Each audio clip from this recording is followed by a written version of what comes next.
हाल के वर्षों में समाज में हिंसक घटनाएं जिस तेजी से बढ़ी है उससे लगता है कि हर तरफ हिंसा, क्रोध, भय, असत्य और आक्रामकता का न केवल वर्चस्व स्थापित हुआ है बल्कि उसको वैधता भी मिल रही है।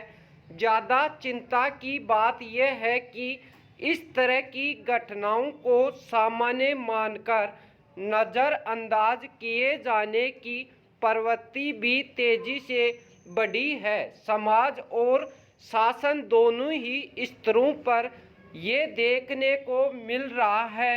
महात्मा गांधी ने हिंसा को परिभाषित करते हुए कुविचार, मिथ्या, द्वेष, किसी का बुरा चाहना, जातिकर विद्वेष आदि सब हिंसा का ही रूप बताया था।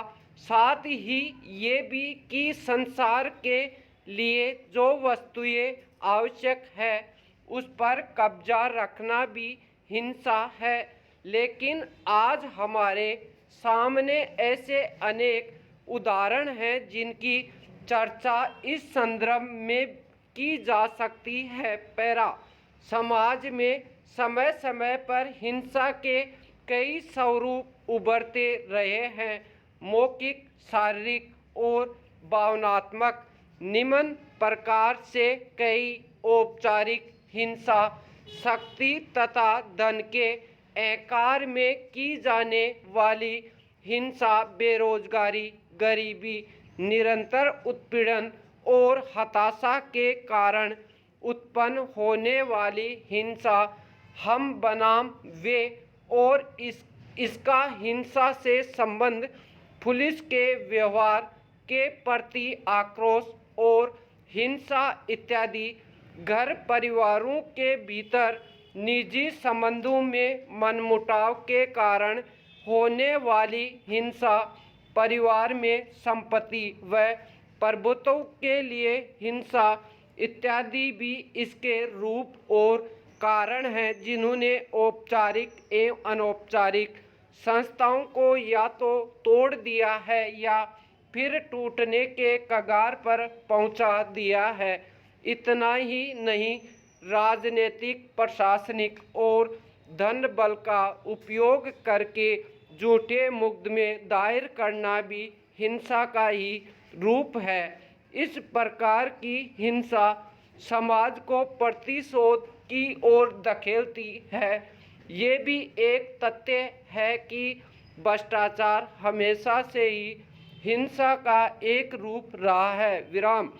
छोटी सी बात पर जान ले, निजी रिश्तों में संदेह के आधार पर मारपीट व हत्या, प्रेम प्रसंग या जाति के इतर विवाह करने पर हत्या कर देने जैसी घटनाएं अब जैसे सामान्य बात हो गई है। पैरा इसलिए हिंसा किसी भी प्रकार की क्यों न हो, समाज के विकास और प्रगति में बाधा ही उत्पन्न करती है।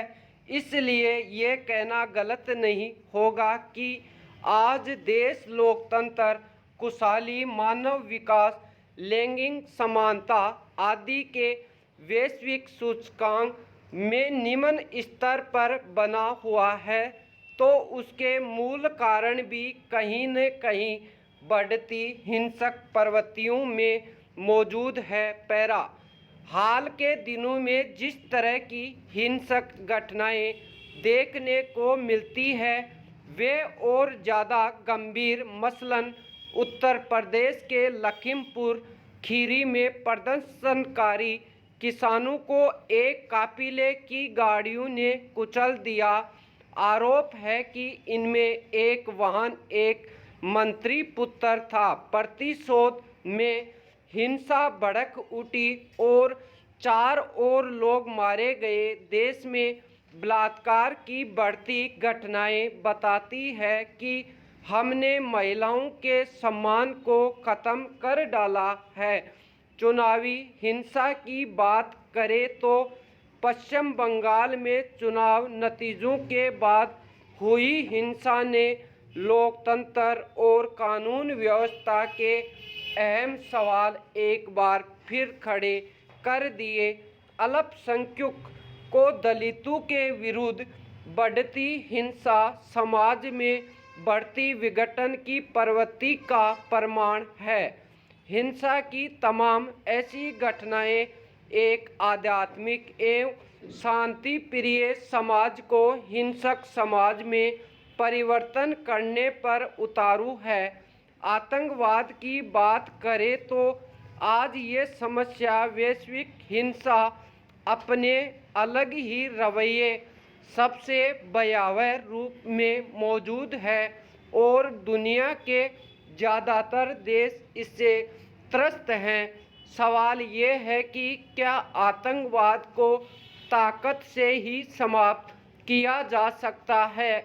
विवेक सम्मत जवाब तो यही होगा कि कदापि नहीं।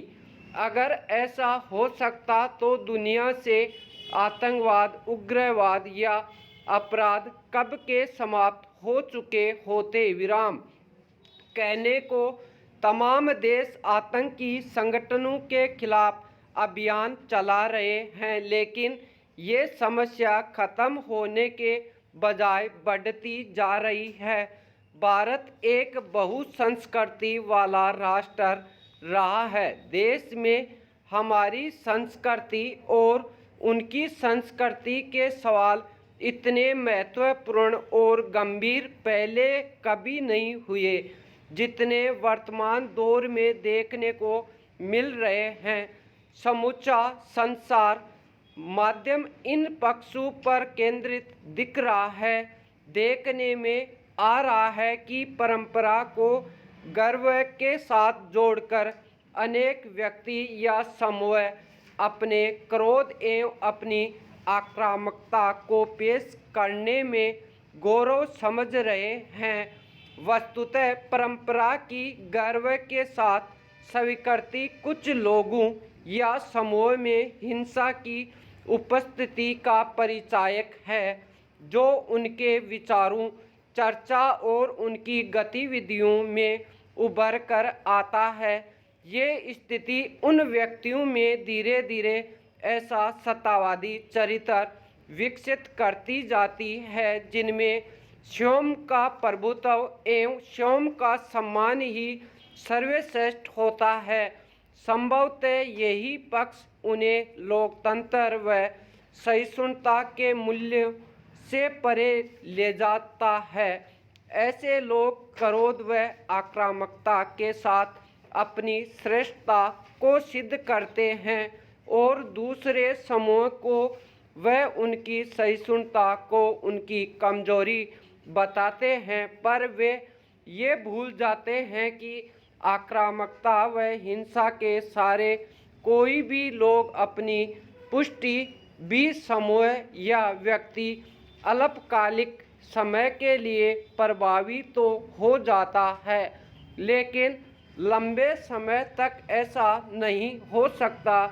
उसके अपने समूह ही डरने लगते हैं कि उनकी आक्रामकता और हिंसात्मक प्रतिक्रिया कहीं उनके समूह को ही नुकसान न पहुंचा दे। पैरा एक विकसित लोकतंत्र में विरोध और असहमति किसी भी नागरिक का अधिकार है।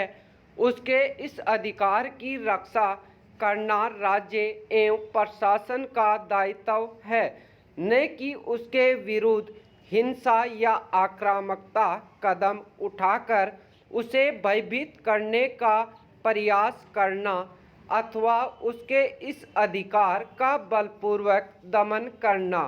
नोबेल पुरस्कार विजेता भारतीय अर्थशास्त्री अमर्त्य सेन ने एक बार इस तरह की बढ़ती घटनाओं पर रोष व्यक्त करते हुए कहा भी था कि देश में चर्चा और असहमति की गुंजाइश कम होती जा रही है, कि साथ ही इस बात से भी इनकार नहीं किया जा सकता कि तुलनात्मक रूप से अब हिरासत में मौत की घटनाओं में भी वृद्धि हुई है। पैरा ये विरोधाभास ही है कि गांधी जी के सत्य व अहिंसा के जिन मूल्यों को मार्टिन लूथर किंग और नेल्सन मंडेला जैसे व्यक्तित्वों ने अपनी जीवन शैली व कार्य प्रणाली में शामिल किया, वही मूल्य अपने देश में हाशिए पर नजर आ रहे हैं। ये कहने में संकोच नहीं होना चाहिए कि मानव शोषण के विरुद्ध सतत वैश्विक संघर्ष के इतिहास में Mahatma Gandhi, Martin Luther king और नेल्सन मंडेला मील के वे पत्थर हैं जो विश्व सभ्यता के इतिहास को स्वर्णिम बनाते हैं और हिंसा, संघर्ष और शोषण के विरुद्ध सक्रियता के परिचायक बन जाते हैं। सवाल है कि क्यों हम अब तक सत्य, अहिंसा, शांति, न्याय और समानता के मूल्यों को प्रत्येक नागरिक की जीवन शैली और व्यक्तित्व का हिस्सा नहीं बना पाए। पैरा हिंसा और आक्रामकता को मौन स्वीकृति मिलने से संस्थागत ढांचे को भारी नुकसान पहुंचा है। सवाल ये है कि हम ऐसा क्या करें कि हिंसा का माहौल खत्म हो और भारतीय समाज शांतिपूर्ण व्यवस्था का हिस्सा बन सके। ऐसे कौन से विकल्प हैं जो समाज को भय और हिंसा मुक्त बनाने में सक्षम हो सकते हैं? ये विचारणीय विषय है। इसके साथ ही ये भी सोचना होगा कि समाज को हिंसा मुक्त बनाने में शिक्षा कैसे महत्वपूर्ण भूमिका निभा सकती है। समाज में फैलती हिंसा की संस्कृति को वैधता न मिले, इसके लिए कौन से प्रयास किए जाए? ये ऐसे अहम सवाल हैं जिन पर सामूहिक चिंतन की तत्काल आवश्यकता है। स्टॉप।